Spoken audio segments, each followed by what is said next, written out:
స్త్రీలకు నెల నెలలు బయటికి అవుతారు కదా, అవి కూడా అవ్వకు జరుగుతున్నచ్చు కదా అప్పుడు. మళ్ళీ అవన్నీ దేవుడు చూసి ఊకిపోతుంటాడు. కానీ ఎప్పుడైతే సైతాన్ చెప్పే అప్పటి వరకు దేవునికి కూడా మధ్యలో రాకపోయా. ఇప్పుడు వినబడుతుంది సార్?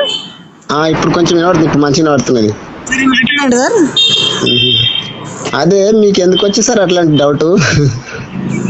ఎందుకు వచ్చిందంటే ఇప్పుడు బైబిల్లో ఏమి సత్యాలు లేదే బోధిస్తున్నారు కదా సార్. అదే ఏమైనా సత్యాలు ఉంటే బోధిస్తే మంచిది, కానీ దాంట్లో సత్యాలు లేనిది మన హిందుత్వానికి దూరం చేస్తుంది కదా మా బైబిల్ మతం అని. మీకేమైనా సత్యాలు తెలిసి ఉంటే దాంట్లో ఏమైనా రియాలిటీ ఉంటే మీరు చెప్పండి సార్, నేను వింటా దాంట్లో.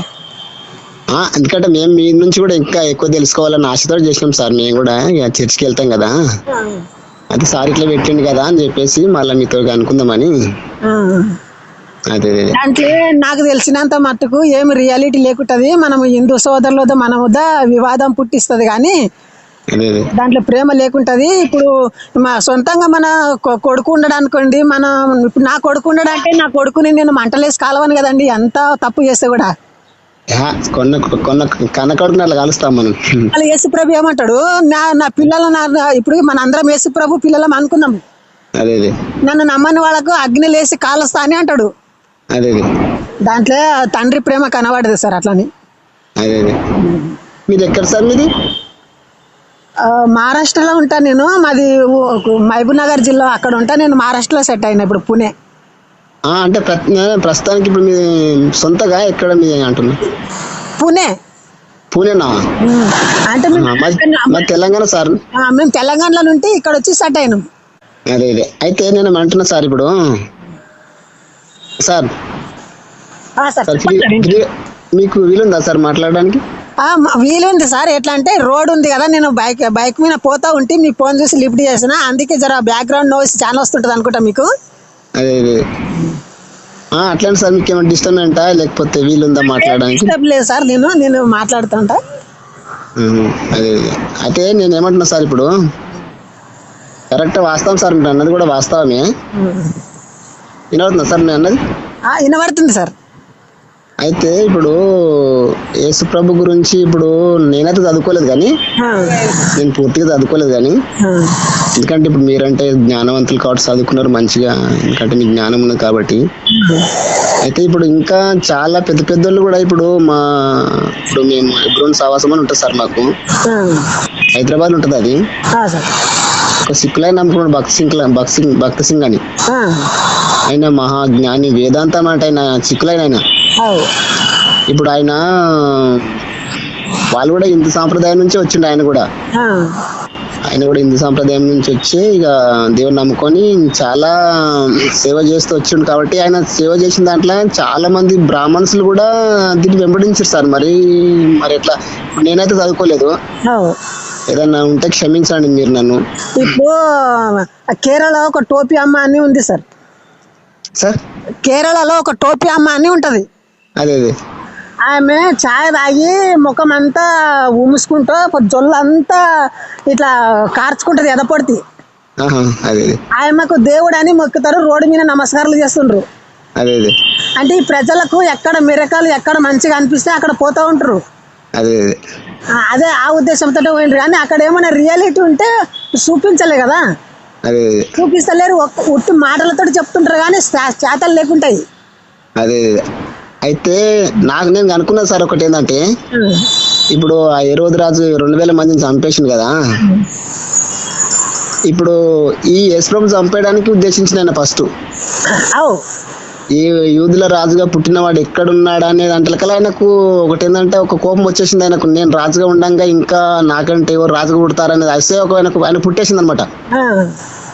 ఇప్పుడు ఎందుకంటే ఇప్పుడు ఆ 2000 మందిని చంపేశారు కదా, అట్లా వధించారు కదా ఆయన. ఇప్పుడు ఈయన ఫస్ట్ వధించడానికే ఆ ప్రయత్నం చేసిండు ఆయన. ఈయన తప్పించుకున్నాడు కానీ పక్క వాళ్ళని తప్పించలేడు. అట్లా సార్, నేను ఇప్పుడు ఈయన చంపేయాలనే ఉద్దేశంతో ఇక ఆయన పని పట్టిందన్నమాట. అంతేగా సార్? అంతే సార్. చిన్నపిల్లలందరూ చంపేస్తే వరుసలో ఈయన కూడా వస్తాడు కాబట్టి ఈయన కూడా కథమైపోతాడు, ఇక రాజుగా ఎవరు ఉండరు ఇక అని చెప్పేసి ఈయన ఒక ఉద్దేశం కదా. నేను అట్లా అనుకుంటున్నా సార్. అదే అయితే అయితే దాంట్లో రాయబడ్డది ఏమంటే ఫస్ట్ లో మీరు చదివారు సార్ మత్తయి సువార్తలో చదివినా. అయితే ఇప్పుడు దాంట్లో ఏముంది ఫస్ట్ లో ఏంటంటే తన ప్రజలను వారి పాపముల నుండి ఆయనే రక్షించడానికి రాసింది దాంట్లో. అయితే యేసు ప్రభు ఈ లోకానికి వచ్చింది పాపలను రక్షించడానికి అని రాయబడింది మొత్తం బైబిల్ అంతా కూడా. నువ్వు నేను అందరం పాపాత్ములం దుర్మార్గులం అని. అయితే పాపం అంటే మనము ఏదో పాపం చేసిందని కాదు సార్. ఇప్పుడు ఫస్ట్ లా దేవుని మాట వినకపోవడమే పాపం అని మనము వింటున్నాం. కాబట్టి మనం చేసింది అంతా కూడా పాపం అనేది దాని గురించి. ఎందుకంటే నేను చదవలేదు, నాకు జ్ఞానం లేదంతా. మీరు మంచి వాళ్ళు కాబట్టి మీకు జ్ఞానం ఉంది కాబట్టి సార్. ఇప్పుడు ఏంటంటే ఇప్పుడు మనకంటే అంటే నీకంటే నాకంటే కూడా ఇంకా మహా మేధావులు ఉన్నారు కదా, బ్రాహ్మణులు చాలా పెద్ద పెద్దలు కూడా, చాలా వేదాంతాలు కూడా చదివిన వాళ్ళు అంతా కూడా మరి ప్రభువుని అంగీకరించి వారి పాపం ఒప్పుకొని పరలోకం గురించి వారే చెప్తున్నారు సార్. మరి ఎట్లా సార్? నేను చెప్పేది ఏమిటంటే మీరు చెప్పేది నేను విన్నాను సార్. అదే అక్కడ ఏం జరిగిందంటే బైబిల్లో చాలా మిస్టేక్లు ఉంటాయి సార్. వాళ్ళు ఎట్లా పడుతుంది అంటే అట్లా రాసిండ్రు. అదే అంటే ఇప్పుడు యేసేపు తండ్రి పేరు యాకోబు అని మళ్ళొక చోట ఉంటది, మళ్ళొక చోట యేసేపు తండ్రి పేరు ఏలి. మనం నమ్ముకోలే అంటేనంటే దాంట్లో ఏమైనా సూపర్ నేచురల్ పవర్ ఉండదు అంటే నమ్ముకున్న రాదు.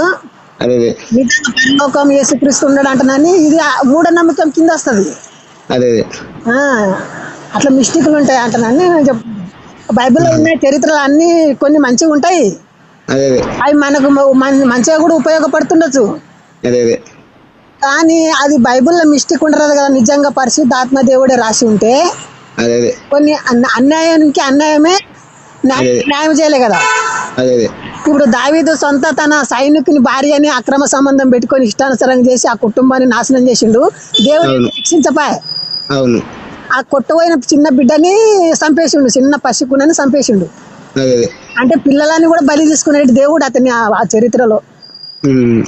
అయితే సార్ నేను ఒకటి ఏమంటున్నానంటే సార్, ఇప్పుడు మనకు ఈ లోకంలో ఉన్న వారి కొరకు వీరి కొరకు ఎవరితో మనకు అవసరం లేదు సార్. నేను ఒకటి ఏమంటున్నానంటే ఇప్పుడు మన జీవితానికి మనమే కర్తలం, అవునా సార్? లేదా? ఇప్పుడు ఒక రకంగా మీరు అన్న చాలా మంచిది సార్. మీరు చాలా మంచిగా మాట్లాడటం మాకు నచ్చింది. కాబట్టి ఏంటంటే మనం కూడా ఇతరుల గురించి ఆలోచన చేయాలని దాని గురించి మీరు మాట్లాడుతూ వచ్చారు. అయితే అది మంచిదే సార్. మీరు మాట్లాడడం కూడా చాలా మంచిది. అయితే నేను ఒకటి ఏమంటున్నా అంటే ఇప్పుడు సారు మనకు ఈ దేవుడని ఆ దేవుడని అట్లా ఏం ఫీలింగ్ లేదు మనకు. కానీ మీరు చెప్పింది చాలా మంచిది, మీ మాటలలో చాలా గ్రహింపు ఉన్నది. కాబట్టి అయితే నేను తెలుసుకున్నది ఒకటి ఏంటంటే యేసు అంటే రక్షకుడు, మన పాపములను క్షమించి తన రాజ్యంలో చేర్చుకుంటాడు. దాని గురించి ఒకటి విన్నా నేను.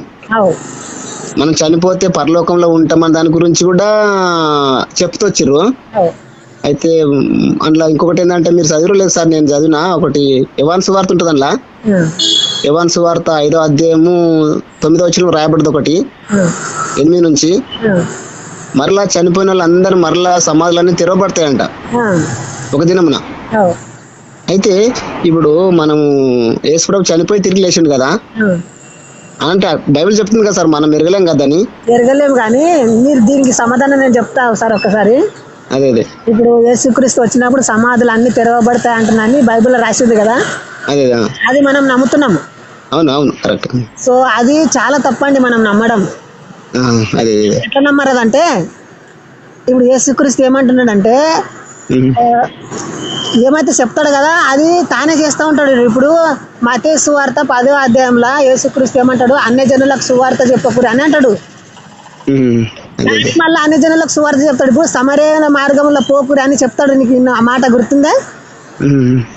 మళ్ళీ ఏమంటాడంటే సమరయ స్త్రీకి పోయి తానే బోధన చేస్తావు. ఆ సమరయ స్త్రీ ఏమంటది?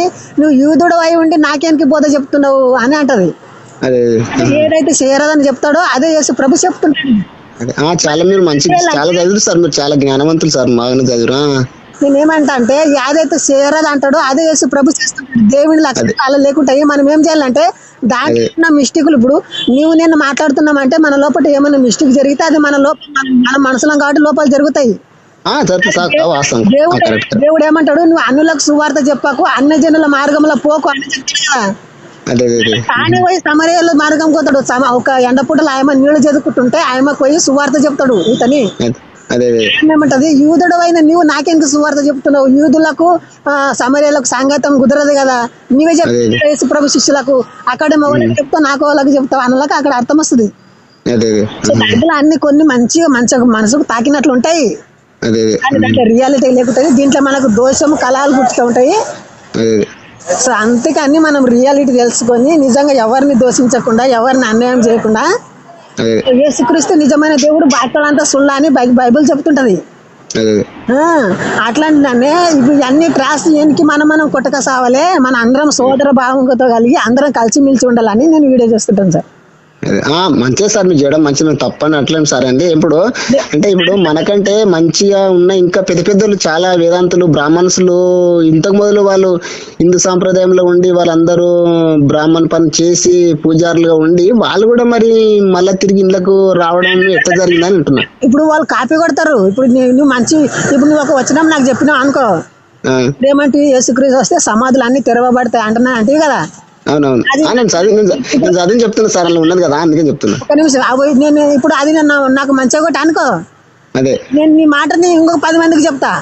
అదే అట్లయితే కానీ దాంట్లో రియాలిటీ నిజంగా యేసుక్రీస్తు ఏమన్నాడు, ఇక్కడ నిలిచి ఉన్న వారిలో కొంతమంది సావక నేను వస్తా అని చెప్పిండు. ఇంతవరైతే అతను రాలేదు. పౌలు కూడా అంటాడు, మనము నిలిచి ఉన్న మనము అతన్ని రాకడను మనం చూస్తాం అంటున్నారు. వాళ్ళు అందరు చచ్చిపోయి. ఇప్పుడు కూడా నేను చెప్తున్నా, ఛాలెంజ్ చేసి చెప్తున్నా బ్రదర్, నేను అబద్ధం చెప్పకపోతున్నా, నీవు చస్తావు నేను చస్తా కానీ యేసుక్రీస్తు రాడు. అలాగే పాస్టర్లు ఏం చెప్తాడు, ఇప్పుడు వస్తాడు రేపు వస్తాడు మెలకువ ఉండడి దొంగ వచ్చినట్లు వస్తాడు దొంగ అని చెప్తుంటాడు.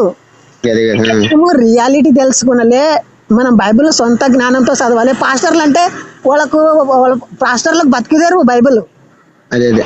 జీవితాలని మనము సరిదీసుకొని మనం నిజం తెలుసుకోవాలి. ఇప్పుడు ఆ కాలంలో రాసిండ్రు బైబిల్, ఈ కాలంలో వర్దిల్లది. అప్పుడు జ్ఞానం తక్కువ ఉండే, ఆ కాలం రాసింది కరెక్ట్. ఇప్పుడు సైన్స్ టెక్నాలజీ వచ్చింది కాబట్టి కొంచెం ఆలోచించాలని నేను అంట. అదే కరెక్ట్ వాస్తవం. సరే సరే సరే మంచి. అయితే మనం ఎట్లా సార్ మరి ఇప్పుడు ఎవరిని నమ్ముకోవాలంటావు మరి మీ ఉద్దేశం? మన హిందువుల ప్రకారంగా మనం ఉండాలి. ఇప్పుడు మనము వర్షం ఓన దేవుని అంటాం కదా సార్. మనం అవునవును, వర్షం వస్తుంది ఓన కురుస్తుంది ప్రజలందరం మనం బతుకుతాం. అదే ఇప్పుడు ఓన దేవుడు అనడం తప్పేముండదు. మన మన మన మోటు ప్రకారం మన పద్ధతి ప్రకారం వర్షంని దేవుడు అంటాము, సూర్యుని దేవుడు అంటాం, చెట్టుని దేవుడు అంటాము. దాంట్లో ఉన్న భావాన్ని మనం తెలుసుకుంటాము. అంటే ఆ దేవుడు కాకపోయినా ఇప్పుడు నేను ఆపదలో ఉంటే నీవు వచ్చి నాకు సాయం చేసినావు, నీ దేవుళ్ళకి వచ్చి నన్ను సాయం చేస్తావా అంటే నేను అంట, నా గర్వంతో అంట, నా పూర్ణ మనసుతో అంట, నువ్వు దేవుడు కాకపోయినా కూడా నువ్వు వచ్చి నాకు సాయం చేస్తావు బ్రదర్, నాకు కష్టాల్లో ఉంటే దేవుళ్ళకి వచ్చి నువ్వు నాకు సాయం చేస్తావు అంట కదా నీకు. అదే కృతజ్ఞత భావంతో మనం అందరిని సమానత్వంగా చూడాలి. దేవుడు అన్నతోడు అనంత జ్ఞాని, మన మనసుకి మన బుద్ధికి తెలవనసోడు దేవుడు ఉంటాడు అతడు. దేవుడు ఇప్పుడు బైబిల్లో సార్ ఇప్పుడు ఫస్ట్ ఏమనుందంటే ఇప్పుడు భూమి ఆకాశము నక్షత్రములు సూర్యచంద్రులు అన్ని కూడా దేవుని మాట చేత కలిగినాయని రాయబడ్డది. అవి రాయబడ్డాయి. ఆ తర్వాత గ్రహాలు కూడా ఉండే కదా. గ్రహాలు అక్కడ రాయబడలేదు, ఎందుకంటే ఆ కాలంలో గ్రహాలు ఉన్న సంగతి తెలియదు. ఇప్పుడు మళ్ళా ఏంటంటే సమస్తం పశువులు ప్రాకు జీవులు పురుగులు సమస్తం కూడా దేవుని మాట చేత కలిగిందని ఇట్లా ఒక మనుషుని ఆదామును దేవుడు సృష్టించానని రాయబడ్డది. ఇట్లా అది అన్ని వాళ్ళకి ఎట్ట తెలిసింది కదా అట్లా రాసిన. నిజంగా బైబిల్ రాసిన వాళ్ళు చదువురాని వాళ్ళు కూడా రాసిండ్రు. ఇప్పుడు చదువురాని ఎట్లా రాస్తారు సార్? చదువురా అంటే ఇప్పుడు నీకు ఎంత తెలిసిందో అంతే మాట్లాడుతున్నావు కదా, నాకెంత తెలిసింది నేను అంతే మాట్లాడుతున్నా కదా.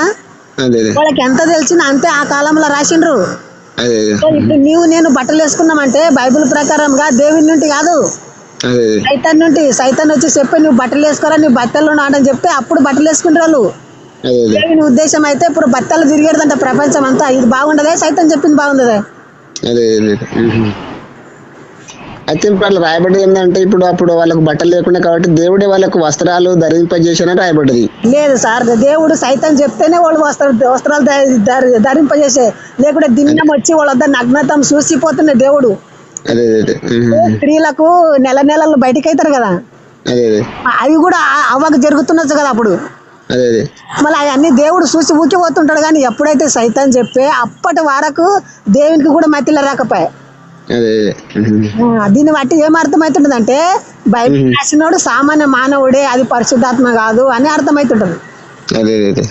ఇప్పుడు దేవుడు అనేటోడు ఉంటే అంత నగ్నంగా మంచిని చేసిండ్రు. ఇప్పుడు నగ్నంగా రోడ్డు మీద నిలబడితే మనల్ని ఎవరన్నా పిచ్చోళ్ళు అంటారు. నేను ఈ మాటలని ఇంకా బాగా లోతుగా ఆలోచన చేసి ఏమో నువ్వు మనసులో వీడు తప్పుగా అంటున్నాను అనుకునకుండా నీవే అర్థం చేసుకో, ఒకసారి నలుగురికి నువ్వు నిజం చెప్పాలని నేను ఆశిస్తున్నా. అదే కరెక్ట్. ఎందుకంటే ఇప్పుడు నేను ఒకటి ఏంటంటే మేమేమంటే సారు, ఇప్పుడు మనం ఈ లోకంలో ఎక్కువ రోజులైతే బతకము. ఇప్పుడు ఎట్లా చనిపోతాం, నువ్వేం చనిపోతావు, నేనేం చనిపోతా. ఆ సాధారణంగానే మాట కదా సార్. యేసుప్రభు నమ్ముకోకున్నా కానీ ఎట్లా చనిపోవాల్సిందే, అవునా లేదా?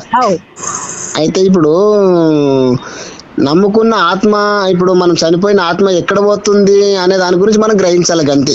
నేను దాని గురించి నువ్వు క్లియర్ చెప్పు, దాని గురించి నాకు అర్థమైంది నేను చెప్తాను. నువ్వు చెప్పు, ఎక్కడ పోతుంది ఆత్మ? ఎక్కడ పోతుంది అంటున్నావా? దేవుని దగ్గరకు పోతుంది. దేవుని దగ్గర పోతుంది అంటావు కదా, ఏం రుజువు చూపిస్తావు నువ్వు? రుజువు అంటున్నావా? రుజువు రాసిన సార్ అలా ఏముంటది? బైబుల్ పట్టరాదు, నేను చెప్తా. నేను కరెక్ట్ రుజువు నేను చెప్తా, నువ్వు కరెక్ట్ అంటే కరెక్ట్ అనుకో, లేకుంటే లేదు. చెప్పు. సో నువ్వేమైనా చెప్పాలనుకుంటున్నావు దీనికి క్లారిటీ? మీరు చెప్పు సార్, మీరు చెప్తా. ఇప్పుడు మనకు పుట్టక తోలిగా మనం ఎక్కడ ఉంటామని ఏమైనా గుర్తుందా సార్ మీకు? కరెక్ట్ గా చెప్పండి. పుట్టక తోలిగా ఇప్పుడు నువ్వు పుట్టక తోలిగా నువ్వు ఏమై ఉంటువో, నువ్వు ఎక్కడ ఉంటువో ఏమన్నా నీకు జ్ఞాపకం ఉండదే అంటున్నా. పుట్టక తోలిగా ఎట్లా సార్? ఇప్పుడు మన ఇంకా పుట్టైనా పోతుంది, మనకేమరికా? అదే ఇప్పుడు మనం పుట్టక తోలిగా ఏమి జ్ఞాపకం లేదు అని ఒకటి ఒప్పుకున్నాను. అంటే ఏం జ్ఞాపకం లేదు, పుట్టక తోలిగా నేను ఏమై ఉంటున్నా నాకు తెలియదు అంటే నువ్వు ఒప్పుకోవాలి ఫస్ట్. అదే అర్థమైందా సార్? అదే నువ్వు పుట్టక తోలిగా నువ్వేమైనా నీకు తెలియదు కదా. అదే కరెక్ట్ ఆడుతున్నా కదా మాట. మళ్ళా నువ్వు పనుకున్నావు, నిద్రిస్తుంటావు కదా. నిద్రించినప్పుడు ఎవరో తీసుకుపోయి నిన్ను పక్కల ఎక్కడన్నా పోయి పండేస్తారు. అప్పుడు కూడా నీకు తెలియదు కదా. నువ్వు చనిపోతే కూడా నువ్వు ఏమైపోతావో నీకు తెలియదు, క్లారిటీ లేదు. ఇప్పుడు నేను కూడా ఖచ్చితంగా చెప్పాను, నువ్వు చనిపోతే నువ్వు నరకం కోతావు స్వర్గం కోతావు అని నేను కూడా చెప్పాను. ఎందుకంటే నాకు తెలియదు, అది నీకు కూడా తెలియదు. ఎందుకంటే నువ్వు ఖచ్చితంగా నువ్వు అంటుండొచ్చు, నేను దేవునితో పోతా అంటే నువ్వు అనుకుంటుండొచ్చు, విశ్వాసం అంతే. కానీ అది కరెక్ట్ గా ఏమన్నా మాట్లాడితే కరెక్ట్ ఉండాలి, అచ్చ బుద్ధినట్లు ఉండాలి. ఇప్పుడు మనం పుట్టక తెలియ మనకు తెలియలేదు కదా మనం ఏమై ఉంటామో అని. చచ్చినప్పుడు కూడా మనం ఏమైపోతామో ఎవ్వరికి తెలియదు. అట్లా అంటున్నానే, బైబిల్లో ఉన్నటివి మిస్టేకులు ఉంటాయని ఇదొకటి పాలతో పట్టుకొని మనం బాటల్లో పోవాలి. సాటి మానవుణ్ణి మిరకల్ వైపు నడిపించారు. దేవుడు ఏమైనా అద్భుతం చేస్తాడు, దేవుడు ఉండడు అంటున్నాని. అదంట సార్. సరే థ్యాంక్స్ సార్. మాట్లాడితే సరే మంచిది సార్. మా కొరకు కూడా ప్రార్థన చేయండి సార్. ప్రార్థన వద్దు సార్, ప్రార్థన లేదు, నీ దయ మా దయ ఇట్లా ఉండాలి. కానీ ప్రార్థన దానికి వెళ్ళి దూరం ఉండి కొంచెం విషయాలు తెలుసుకోనండి. ఏమన్నా నీకు తెలిసినుంటే ఎప్పుడైనా ఫోన్ చేయండి. సరే. మీ పేరు సార్? హనుమంతు. మీ పేరు హనుమంతా? ఏం పని చేస్తారు సార్ మీరు? సిమెంట్ వర్క్ చేస్తా, బిల్డింగ్ కాంట్రాక్టర్. బిల్డింగ్ కాంట్రాక్టరా? హనుమంత్ సారా? అదే సరే. ఫ్రాడ్ అని ప్రూఫ్ అంటే మనం ఫ్రాడ్ ని గుర్తుపట్టాలని అంటున్నా. ఇప్పుడు ఈ బాధ్యత నీ మీద కూడా ఉండదు. నువ్వు ఒక భారతీయుడే ఉంటే, నువ్వు ఒక క్రిస్టియన్ అయి ఉండి కూడా నువ్వు ఇప్పుడు నీ కొడుకు తప్పు చేస్తే కూడా నీ కొడుకు నువ్వు శిక్షిస్తావు కదా. ఏరోదర బాబు తప్ప అని అంటాం కదా, అది తండ్రి ఒక గుణం, ఒక నిజాయితీ. అంటే నేను బైబుల్ చదువుకుంటా చూడు, నేను ఏమేమి కొన్ని వచనాలు నీకు అర్థం కాకపోతే ఆయా వచనాలు నేను చెప్తా రాసుకొని వచనాలు ఎట్లా ఉంటాయని దాన్ని మెన్షన్ చేసుకొని తప్ప కరెక్ట్ ప్రాక్టికల్ గా నువ్వే ఆలోచన, నీ మైండ్ తోటి నువ్వే ఆలోచన చేసుకో. మీరు చదివారా సార్ ఇప్పుడు బైబిల్ మొత్తం? బైబిల్ మొత్తం 2 సార్లు చదివినా. బైబిల్ మొత్తం 2 సార్లు చదివినా. పొద్దుగా 4 గంటలకే ప్రార్థన, అర్ధ గంట దినం 10 సంవత్సరాలు చేసిన. పొద్దుగాల 4 గంటలకే లేచి ప్రార్థన అర్ధ గంట సేపు మోకాళ్ళ నుంచి ఒక 10 సంవత్సరాలు చేసిన. 2 సార్లు బైబిల్ చదివినది రియల్. అవునా? అదేనా? అమ్మా అవునా? చాలా చదివి సార్. మరి అట్లయితే మీరు 10 సంవత్సరాలు ఉన్నారా? అయితే అట్లా 10 సంవత్సరాల చర్చిలో ప్రార్థన చెప్పిన ఇట్లా మందికి పోయి వాక్యం చెప్తారు కదా సెల్ లీడర్ లాగా, అట్లా కూడా చేసిన. నేను ఇప్పుడు ఆ చర్చిలో ఉన్న వాళ్ళంతా నన్ను ఈడేమి సైతాన్ని పట్టింది అంటున్నారు. నేనేమో నిజాలు చెప్తుంటా. అదే అయితే మీరు ఎక్కడ ఏ చర్చ్ సార్? అది పూణే మహారాష్ట్ర ఇంటర్నెట్ లో కూడా వస్తుంది అది పూనా చర్చ్ చేస్తే అది చాలా పెద్ద చర్చ్ ఉంటది కానీ అక్కడ చాలా మంది మిరకలు బట్టి. అవునా? అయితే ఇప్పుడు ఇలా చర్చలు కూడా చాలా చర్చలు ఉన్నాయి సార్. ఇప్పుడు ఇలా సావాసాలు అనేవి ఇప్పుడు చాలా ఉన్నాయి. ఇప్పుడు సిఎస్ఐ ఉన్నది, ఎబ్రోన్ ఉన్నది. ఎబ్రోన్ ఎప్పుడైనా విన్నావా సార్? ఎప్పుడన్నా మీరు? అన్ని విన్నా సార్. ఎబ్రోన్ చర్చ్ విన్నా, నేను తిరిగాను చర్చ్ అని లేదు, అన్ని యా గురించి కూడా ఆడ చెప్తా నేను. అదే ఈ బక్సాంకులు అనేది కూడా తెలుసు సార్? మొత్తం తెలుసు సార్. నేను ఎవరి చరిత్ర నేను చెప్తాను. పనికొస్తున్నా సార్ మధ్యలో నిలబడి సార్. Thanks sir. మంచి అందుకే ముందే ఆలోచించి సార్ మీకు ఏమైనా ఇబ్బంది ఉందా ఎట్లా అంటున్నా అని చెప్పేసి. మంచిది సార్. Thanks sir. మంచిది.